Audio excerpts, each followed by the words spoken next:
मौजूदा जो गठबंधन की सरकार है इसमें गर्मजोशी रही नहीं है। कुछ महीने पहले तक स्थिति ऐसी लग रही थी कि नहीं, इस बार जो है जनता दल यूनाइटेड के राष्ट्रीय अध्यक्ष के तौर पर इनका बहुत अच्छा काम चल रहा था, लेकिन बीच में ऐसा क्या हुआ जो इस स्थिति को प्राप्त हुए। तो जाहिर सी बात है, कुछ तो है, कहीं ना कहीं धुआं तो है। बिहार में जिस प्रकार सियासती हलचल मची हुई है, तो आज हम बात करने वाले हैं हिंदुस्तान की सीनियर जर्नलिस्ट नीरज कमल से, जो बिहार के राजनीति में काफ़ी अधिक रुचि रखते हैं। तो आइए हम बात करते हैं कि क्या तेजस्वी यादव अगला मुख्यमंत्री बनेंगे, आखिर इस पर क्या ऐसा राजनीति चल रहा है। तो सबसे पहले आपके हमारे चैनल में आपका स्वागत है। जी नमस्कार और थैंक यू। क्या लग रहा है आपको कि अगला सीएम तेजस्वी होंगे?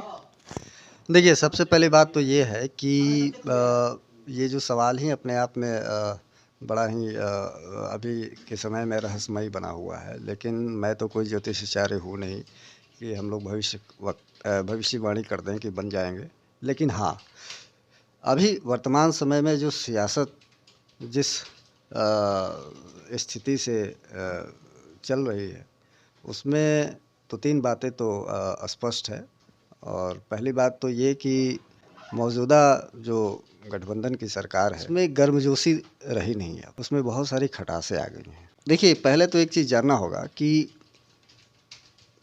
सत्ता के संग्राम के लिए जो राजनीति होती है ना, उसकी कई परत होते हैं। सबसे ऊपरी परत पे ये बातें आती है कि सब कुछ सामान्य है, लेकिन उसके नीचे भी कई परतें होती हैं जिस पर पैरेलल एक रणनीति, योजनाएं, तमाम चीज़ें जो हिडन होता है वो चलता रहता है।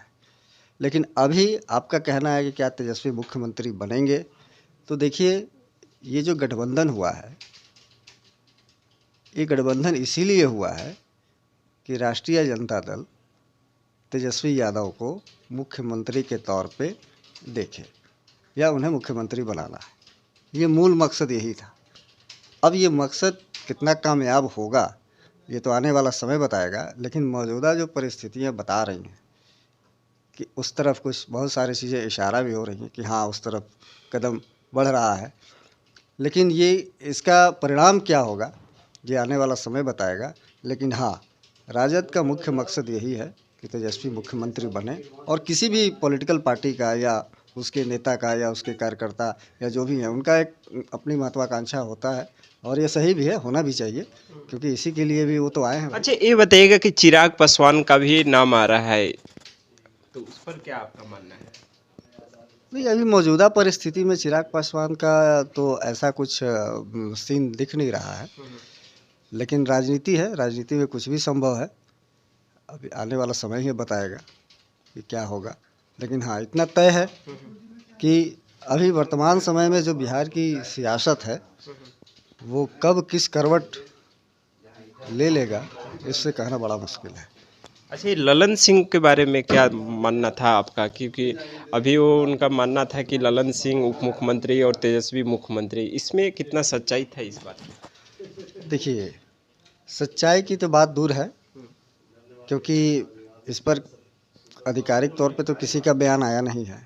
लेकिन हाँ, ज़रूर कहीं ना कहीं कुछ तो है, जैसा कि लोग बता रहे हैं, कुछ तो ज़रूर है, तभी इनको राष्ट्रीय अध्यक्ष पद से हटना पड़ा।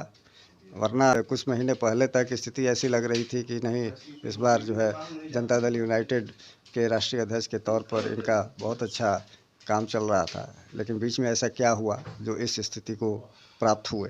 तो जाहिर सी बात है, कुछ तो है, कहीं ना कहीं धुआं तो है। अब क्या है वो तो वही जाने, अब आने वाला समय बताएगा। अच्छा, ये बीजेपी से भी आप काफ़ी लंबे समय से जुड़े हुए हैं, तो अंदरूनी बात भी आपको काफ़ी चीज़ें पता होगी।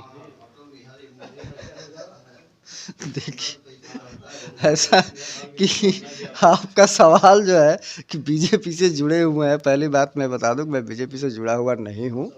मैं एक नहीं, मेरा पत्रकार कहने हूँ। का बीजेपी बीट को, यानी कि जो उस पत्रकारिता उस क्षेत्र से करते रहे हैं। हाँ हाँ, उस पर नज़र रहती है।